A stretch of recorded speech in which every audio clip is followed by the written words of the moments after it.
Come closer, friend. Let me ask you something quietly, the way truths are usually asked. Have you ever carried a secret so heavy you were certain that if you spoke it aloud, the person in front of you would turn away forever? Have you ever learned to survive by staying silent? I want to tell you about a night that changed 2 lives before the sun ever rose. A shy bride, almost 40, who arrived in the Montana mountains believing she was already condemned by her past. And a mountain man, older, scarred, still mourning a wife he loved so deeply that he thought his heart was finished with love altogether. They did not fall into each other's arms. There was no passion, no promises, only a fire burning low, 2 lonely people sitting across from each other, and a confession whispered through tears. What she told him should have ended everything.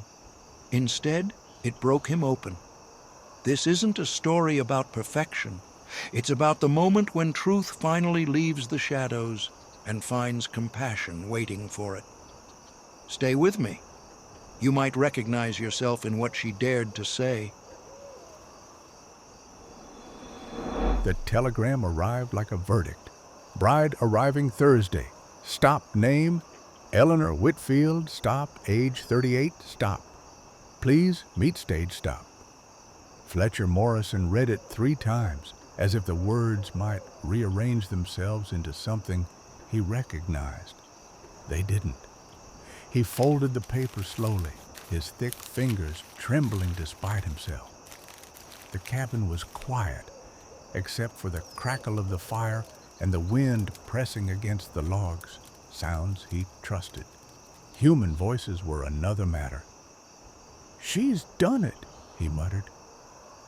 Margot, his sister, the only person left in his life who still believed she knew what was best for him. "You've mourned long enough," she'd written months earlier. "You're alive, Fletcher. Don't waste it standing alone on a mountain as if grief obeyed calendars." 7 years ago, Catherine had died beneath him, crushed when her horse slipped on loose shale. One moment laughter, the next silence. Fletcher had carried her body all the way home, his knees buckling, his hands bloody, his heart tearing open with every step. Since then, he'd learned how to live without living. Cattle, routine, solitude, no hope, no risk, and now this. At 52, with scars carved into his face by time and weather, Fletcher stood at the Bitterroot stage station, feeling like a fool waiting for a mistake to arrive. The stage came in low and fast, dust boiling around it. Passengers climbed down, men with purpose, women with expectations. Then she appeared. She stepped down carefully, clutching a small carpet bag like it was the only solid thing left in the world. She was shorter than he expected, soft around the middle. Her dress was plain but clean, her shoes worn but cared for. Dark hair, streaked with gray at the temples, pulled back too tightly, as if she feared letting any part of herself loosen. Her eyes lifted. They were brown, gentle, and terrified. Fletcher felt something in his chest pull sharp and unexpected. "Miss Whitfield?" he asked, keeping his voice low. She startled like a skittish horse, then nodded quickly. Yes. "I'm Fletcher Morrison." He removed his hat. "I've got a wagon. It's a long ride, if you'd rather stop somewhere first." "No," she said too fast, then softer. "No, thank you. I'd like to go." They rode in silence that stretched thin and brittle. Eleanor sat stiffly beside him, hands twisted together, eyes fixed on the road ahead, as if looking at him might confirm some fear she wasn't ready to face. Fletcher tried once, twice to speak about the weather, the land, but her answers were small, careful, rationed. She's bracing herself, he realized, for disappointment, or worse.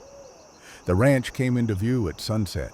Solid buildings, fenced pasture, horses grazing slow and content. Eleanor inhaled sharply. It's beautiful. It's home, Fletcher said. He showed her the house, the stairs, the guest room he'd prepared without knowing why. I sleep in the back room, he said. You'll have privacy. She nodded, still wary. He hesitated, then forced himself to speak the truth that mattered. Eleanor, I didn't ask for this arrangement. My sister set it up without telling me. So, if you want to leave, if you decide this isn't what you want, I'll pay your fare back east. No debt, no shame. You don't owe me anything. She froze. You'd let me go? Yes. For a moment, he thought she might cry. Instead, she swallowed hard. May I have tonight to think, she asked. Take all the time you need. Upstairs, Eleanor lay awake, staring at the ceiling, heart pounding. Downstairs, Fletcher sat by the fire, staring into the flames. Both believed the same thing. Tomorrow, everything would end, and neither yet understood that the night between them, the night of truth, would change both their lives forever.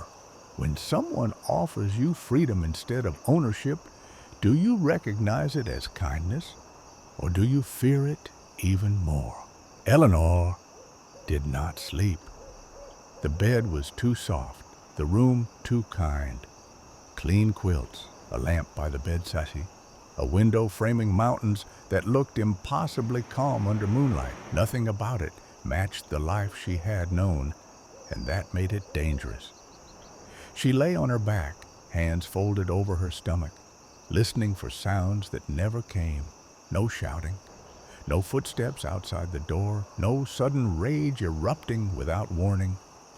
Silence, she had learned, could mean safety or the moment before impact. Downstairs, Fletcher sat rigid in his chair, staring into the fire as if it might answer him. He had offered her freedom because it was the only honest thing he could give, but honesty did not make the waiting easier. She's younger than I thought, he told himself, softer, and scared half to death. That scared him too. By morning, Eleanor came down dressed neatly, her movements careful, rehearsed. She looked like a woman who had spent years learning how to take up as little space as possible. Good morning, she said. Morning, Fletcher replied, rising too quickly. Coffee? Yes, thank you. They sat across from each other at the table, steam rising between them like a barrier neither knew how to cross. I've decided to stay, Eleanor said finally, eyes on her cup. At least for now, if that's acceptable. Fletcher nodded slowly. It is. Not relief, not just a mutual agreement not to run yet. Days passed. Eleanor learned the rhythms of the ranch quickly. She cleaned, cooked, mended. Her sewing was precise, almost beautiful in its restraint. Fletcher noticed how she flinched when he moved too suddenly, how she apologized even when nothing was wrong. Sorry, she said often, too often. For what? He wanted to ask. For existing? He began adjusting himself around her, moving slower, announcing his presence, setting food out and stepping away as if she needed permission to eat without being watched. She noticed that too. One evening, as they worked side by side mending tack, Eleanor spoke without looking up. You don't have to be so careful around me. Fletcher paused. I don't mind. She hesitated, then nodded. Thank you. The words carried more weight than they should have. A week later, she asked him about Catherine. She loved horses, he said quietly. Too much. Thought she could talk any animal into trust. He didn't speak long. He didn't need to. Eleanor listened without interruption, without comparison. When he finished, she didn't rush to fill the silence. I'm sorry, she said simply. That night, something shifted. Trust does not arrive loudly. It seeps in unnoticed, until one day you realize you are no longer guarding every breath. It was 3 weeks in when Eleanor finally asked the question that had been haunting her. "Why didn't you send me away?" Fletcher looked at her. "You haven't asked me to." "That's not what I mean," he considered. "Because you looked like someone who had already been sent away too many times." Her hands stilled. Compassion is not the act of rescuing someone. It is the decision to stop turning away when their pain makes you uncomfortable. The confession came on a cold night, rain tapping softly against the windows. Eleanor stood by the fire, trembling so hard Fletcher thought she might collapse. "I need to tell you something," she said. "If I don't, this will rot whatever we're trying to build." He stood. "All right." She told him everything: the marriage, the beatings, the shame, the hour-late medicine, the relief, the guilt. When she finished, she did not look at him. Silence filled the room, thick, heavy, terrifying. Then Fletcher sat down in front of her and began to cry, not quietly, not politely. He wept like a man who had just seen the shape of cruelty too clearly to bear. "You didn't kill him," he said through tears. "He tried to kill you and failed." She broke then, collapsing into his arms. They stayed that way until dawn, and when the sun rose, Eleanor asked the bravest question of her life. "May I stay?" she whispered, "not as your wife, but as someone learning how to live again?" Fletcher smiled through swollen eyes. "Yeah, you may. When someone trusts you with the worst thing they believe about themselves, do you judge it or do you help them carry it?" Healing did not arrive like sunrise. It came like weather in the mountains, uneven, unpredictable, sometimes cruel in its honesty. Some mornings, Eleanor woke feeling almost light, as if the world had quietly loosened its grip.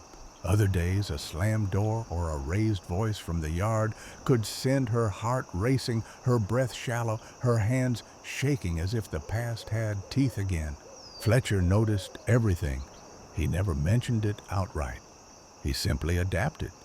He learned the sound of her steps and made sure she heard his before he entered a room.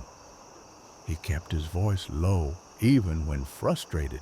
When storms came, he closed shutters gently, methodically, so the noise would not startle her. Once, when a calf went missing and the hired hand cursed loudly, Eleanor froze, plate slipping from her fingers and shattering on the floor. "I'm sorry," she whispered instantly. "I'll clean it." "Hey," Fletcher said, crossing the room slowly, palms open. "It's just a plate. Don't you move." He cleaned it himself, then set a new one in front of her, piled higher than before. "You eat," he said. "I'll handle the rest." That night, Eleanor cried quietly in her room, not from fear, but from the ache of being treated gently without having to earn it. The ranch thrived under their unspoken partnership. Eleanor took to the books naturally. Numbers, unlike people, obeyed rules. She organized accounts, tracked feed costs, found small leaks in spending that added up to real losses. "You saved me near $100 this month," Fletcher said one afternoon, disbelief clear in his voice. "I just rearranged things," Eleanor replied, embarrassed.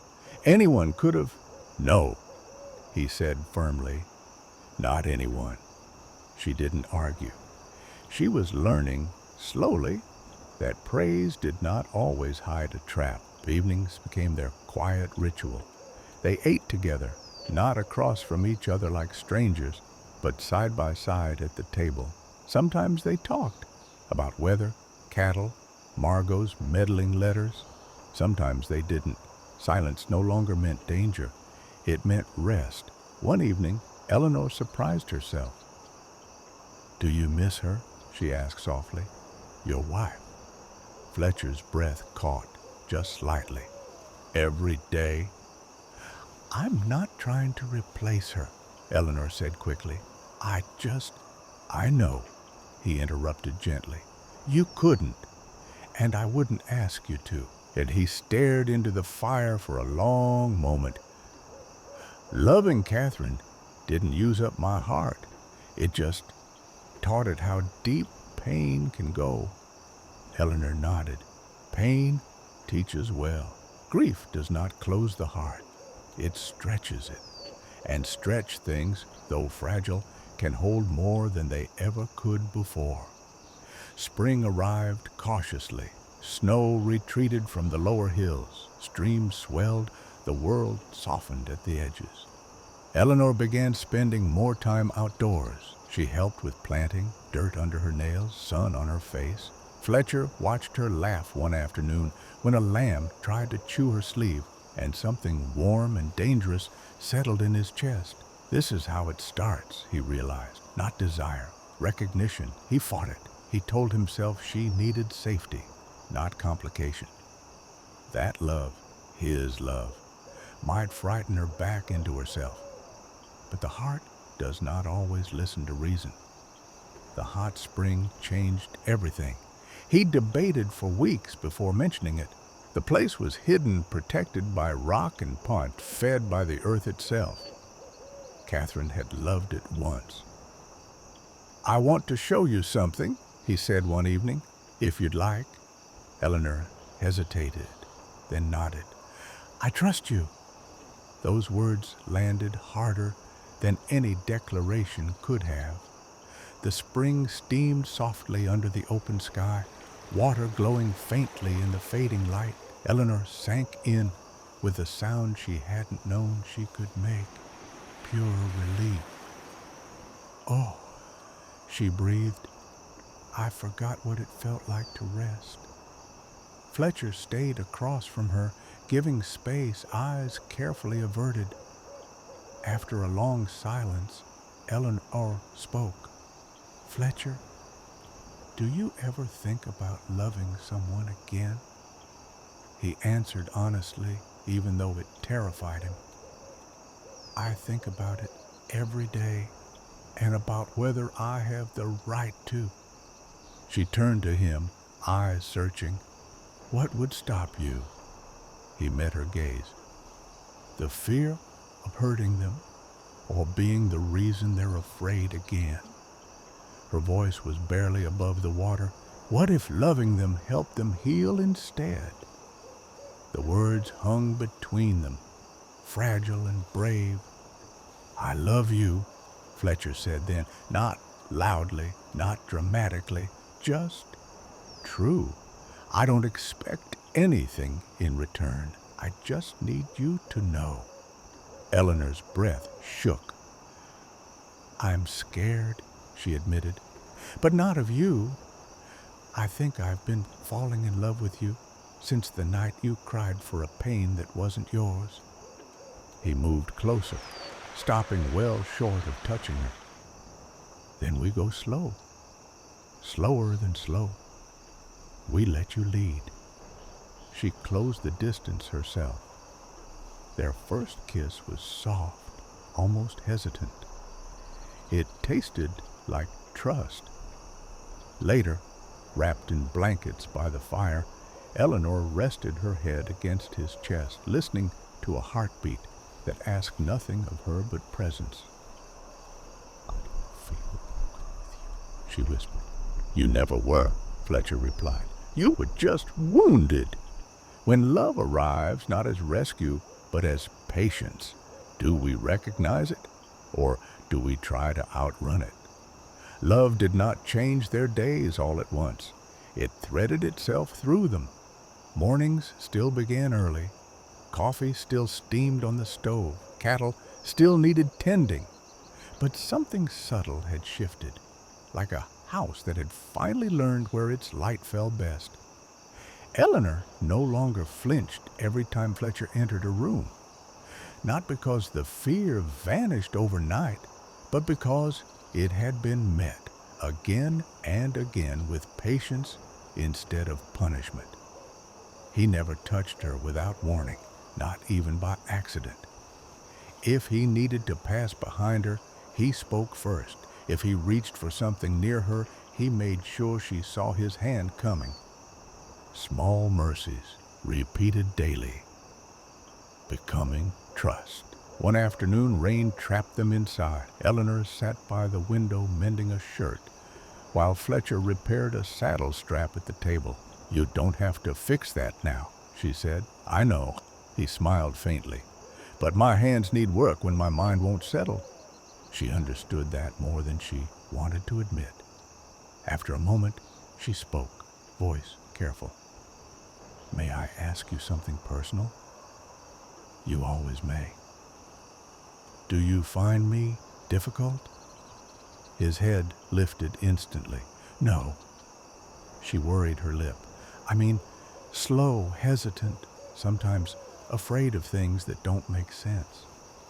He set the leather down and met her gaze fully. "Eleanor, you survived 15 years of being hurt by someone who was supposed to love you. There is nothing unreasonable about taking your time. If anyone finds that difficult, that says more about them than you." Her eyes shone. "You really believe that?" "I live by it. Healing does not demand speed. It asks only for safety and the courage to believe it can last." As spring deepened, Eleanor began to reclaim pieces of herself she hadn't known were missing. She ate more, slowly at first, testing whether abundance would be taken away. Fletcher never commented, except to say, "There's more if you want it." She slept deeper. The nightmares came less often.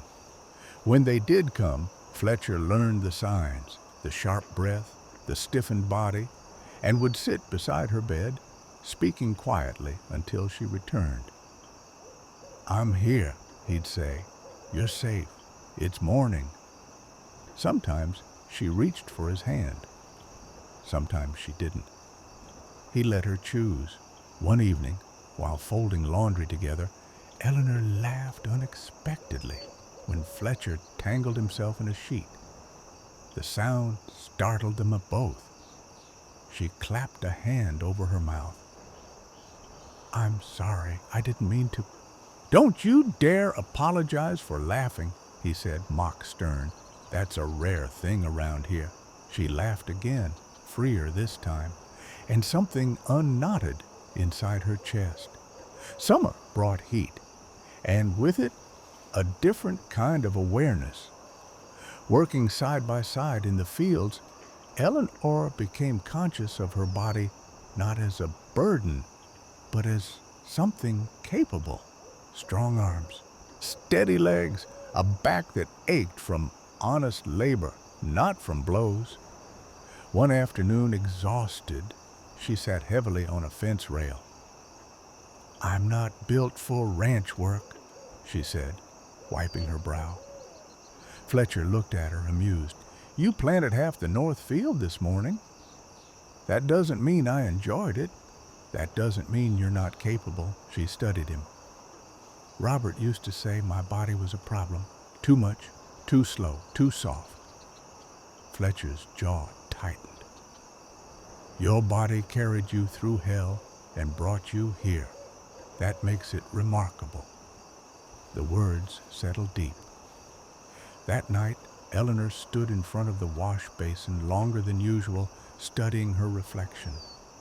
The softness she'd been taught to despise, the stretch marks she'd hidden, the signs of time and survival. For the first time, she did not turn away. Later, as they sat together by the fire, Eleanor spoke softly. "I'm ready to try something," she said. Fletcher stilled. "All right." I want you to touch me, she continued, voice steady but quiet. But I need to be able to say stop at any moment. He nodded immediately. You set every rule. She took his hand and placed it over her own, right where her heart beat. Start here, she said. His touch was reverent, careful, as if she were something holy. When she said stop, he stopped, instantly, without question. When she said continue, he did, but only as far as she invited. They moved like that for weeks, learning, unlearning, letting Eleanor reclaim her body on her own terms. There was no rush toward consummation, no pressure toward what marriage was supposed to be. There was only presence. One night, Eleanor rested her head against his shoulder and whispered, I don't feel like an object with you. You never were, he said, but I'm glad you know it now. The proposal came quietly. No ring, no speech, just Fletcher standing beside her at sunset, watching the land glow gold. I love you, he said, and I would like to be your husband, if that's something you want, not because it's expected, not because it's safe, but because it's chosen. Eleanor took a long breath. Yeah, she said, but slowly. He smiled, always. They married in June. The ceremony was small, honest. Margot cried openly. Eleanor wore a dress she'd sewn herself, every stitch a declaration of ownership over her own life. That night, their union was gentle, pace, and deeply human. Fletcher treated Eleanor's body as something to be listened to, not taken. And for the first time, Eleanor experienced intimacy without fear after she lay against him, tears sliding silently into his chest. What's wrong? He asked softly. Nothing, she whispered. Everything. Love that heals does not erase the past. It teaches the body that the present is no longer dangerous. The past rarely announces itself when it returns. It arrives disguised as paperwork, as polite words, as men who smile too easily and ask questions they already know the answers to. The first sign was a letter. It came from town, delivered by a boy who wouldn't meet Eleanor's eyes. The paper was creased, the ink heavy-handed. To Mrs. Eleanor Morrison, regarding the estate of Robert Whitfield, deceased. Eleanor's hands began to shake before she finished reading. Fletcher found her standing at the table, letter half crumpled in her fist, face drained of color. He's found me, she said. Who? Fletcher asked, though something cold had already begun to move through his chest. My husband's brother, Martin Whitfield.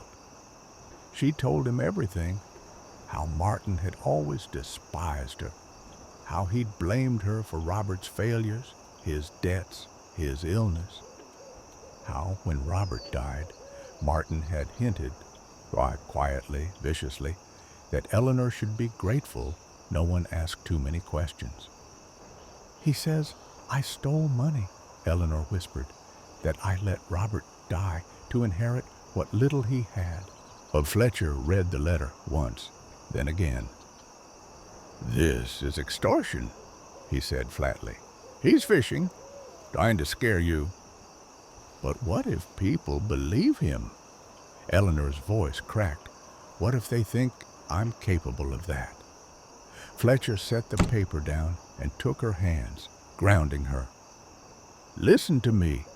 Truth doesn't need fear to survive. Lies do. When the world threatens to reopen old wounds, the question is never whether pain will return.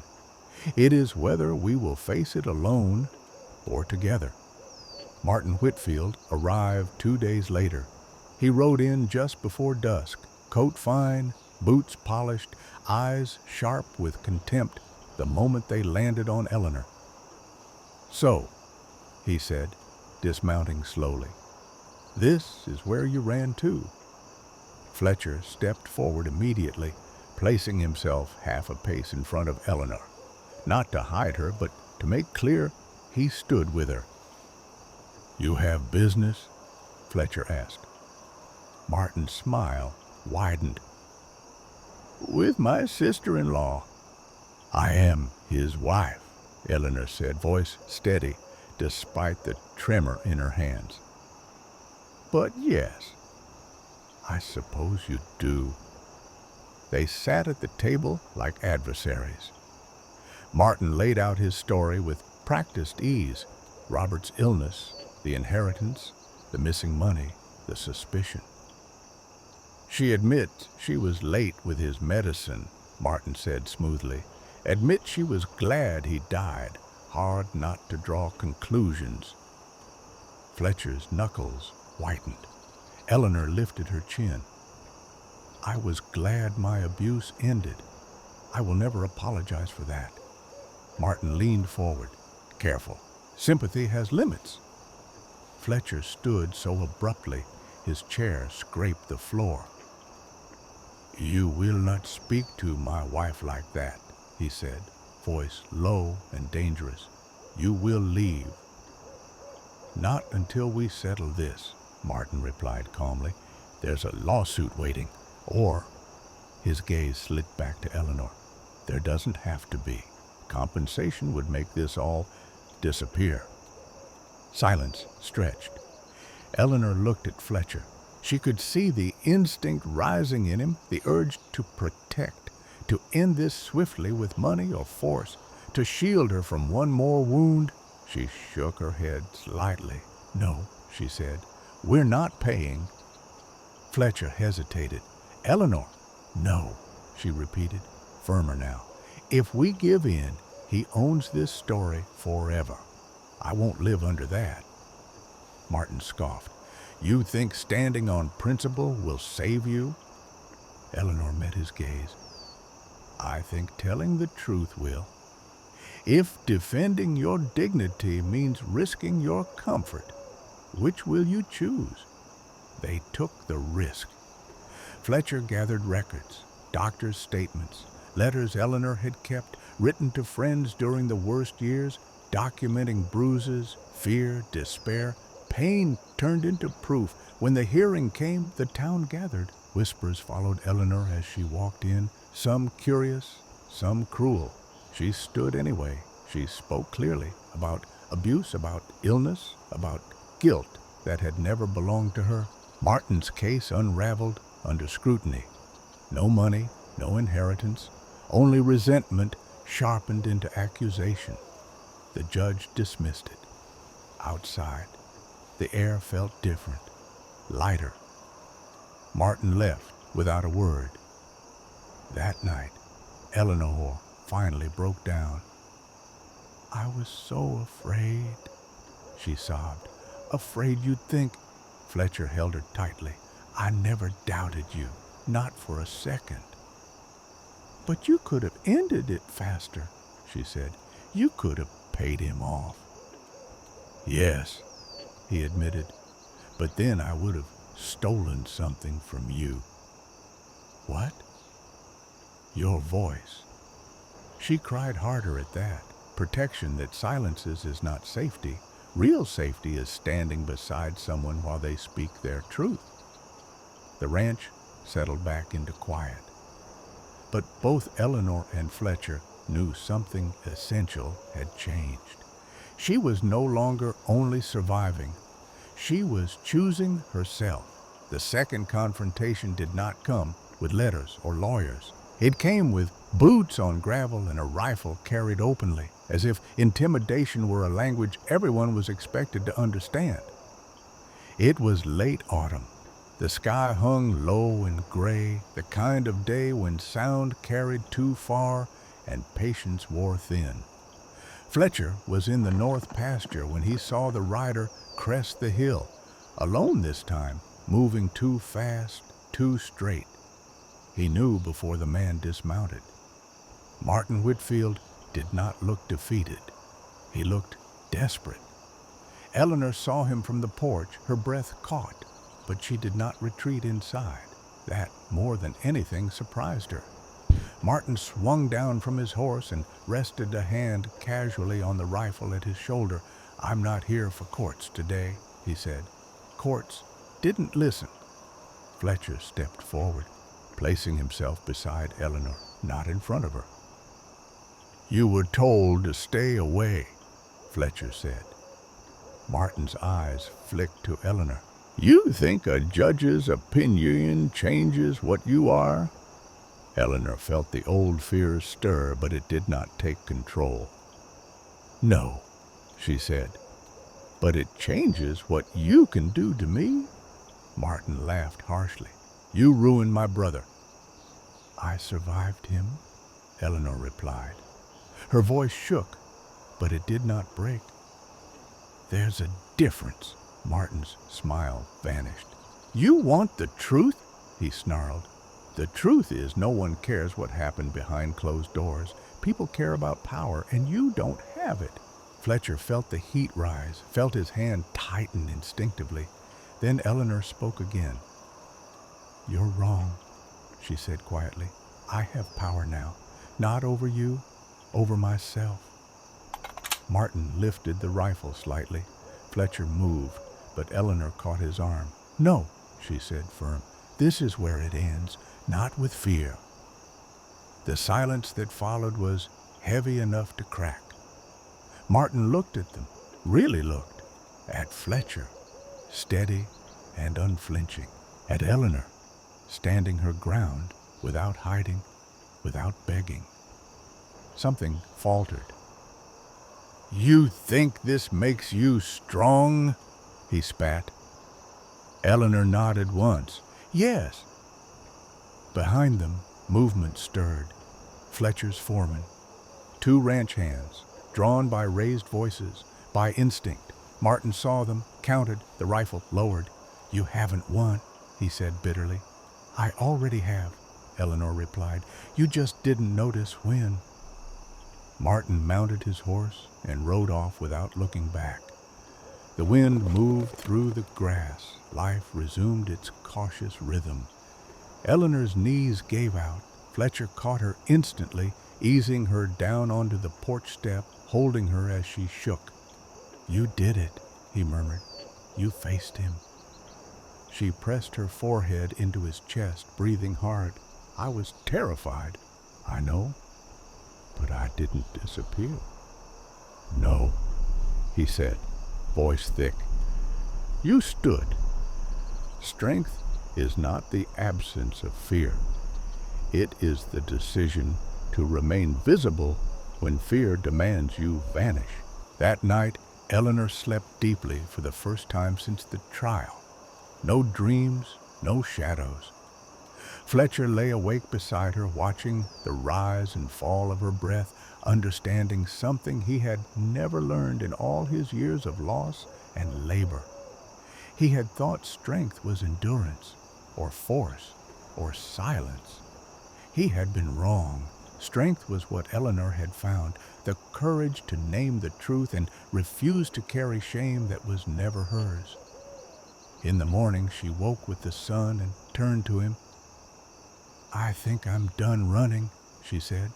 He smiled, gentle and sure. "You've been done for a while. You just finally saw it." They walked the land together that day, planned repairs, spoke of spring. Life did not become perfect, but it became honest, and that, they had learned, was far rarer and far more powerful. Winter returned gently, like a visitor who had learned better manners. Snows that came in soft layers instead of storms, settling on the land without threat. The ranch moved inward. Fires lit earlier, meals lingered longer, conversations stretched into the quiet hours when the world seemed to listen. Eleanor found herself standing in the doorway one evening, watching Fletcher mend a harness by lamplight. His movements were slow, deliberate, no urgency, no guarding. For the first time in her life, she understood something she had never been taught. She belonged here, not because someone had claimed her, not because she had earned her keep, but because she was wanted. "Come sit," Fletcher said, noticing her hovering. She did, leaned against his shoulder, let herself rest. "I used to think home was the place where nothing bad happened," she said after a while. "Now I think that was wrong." He set the harness aside. "What do you think it is now?" She considered. "It's the place where the worst thing can happen, and you're still allowed to stay." He kissed the top of her head. "Then you're home." Life did not soften completely. It never does. There were still rumors in town, still looks that lingered too long, still men who could not understand a woman who spoke calmly and refused to bow. But Eleanor no longer measured herself by their reactions. She had survived something worse than disapproval.